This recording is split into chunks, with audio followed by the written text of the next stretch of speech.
parler.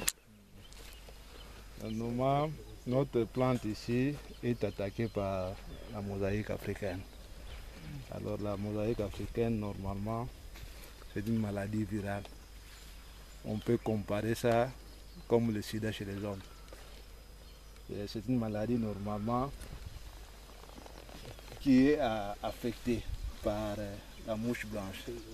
La mouche blanche, c'est l'agent vecteur de la mosaïque. Cette mouche blanche-là, on appelle ça Bemisia tabaci.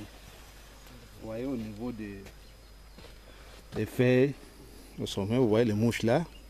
Ce sont ces mouches-là qui sont des agents vecteurs de la mosaïque. Donc, quand la mouche blanche pique les plants malades, il va piquer les plants sains, il infecte les virus de l'autre côté. Mais ici, ce n'est pas vraiment le cas, mais la plante est seule ici. D'autres plantes là ne sont pas affectées. Donc, quand on voit la plante ici, on peut coter ça à l'échelle 3, parce que nous avons des échelles de cotation.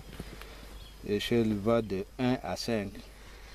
L'échelle 1 montre qu'il n'y a pas de symptômes apparents comme la plante ici, ça c'est l'échelle 1. L'échelle 2, il y a 2 buts de la mosaïque, et l'échelle 3, c'est ça. Donc ici, il y a au moins la mosaïque est là, mais d'une façon modérée. L'échelle 4, la mosaïque est à 75% normalement de l'attaque. Et à l'échelle 5, c'est vraiment toute la plante. On appelle ça l'effet de chandelier, donc balai de sorcières. Donc il n'y a que des nervures, disparition totale des feuillages et achèvement des nervures. Là c'est l'échelle 5. C'est ça. Donc on peut dire qu'à ce stade, il n'y a pas de crainte pour les restes des cultures, même des variétés, par rapport à cette maladie. Bon, à ce stade, il n'y a pas de crainte parce que nous avons observé l'apparition de la mosaïque au 2e mois. Le 2e mois après culture. Normalement, la maladie n'était pas dans les tiges, mais c'est venu ailleurs. Donc il y a une mouche blanche qui est venue infecter la maladie. Comme nous avons des champs aux environs, c'est une mouche blanche qui est venue peut-être de ces champs-là, qui est venue piquer la plante ici.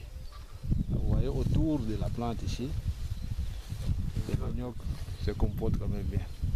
Maintenant, comment justifiez-vous qu'une mouche blanche vienne, pique seulement sur une tige et s'en va? Comment vous justifiez ça? Bon, ce sont normalement des réactions de la plante. Il y a ces plantes-là qui sont faibles.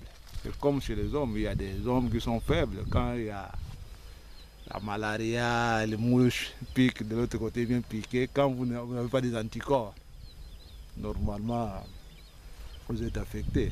Mais ici, la plante ici avait montré une faiblesse. C'est comme ça qu'il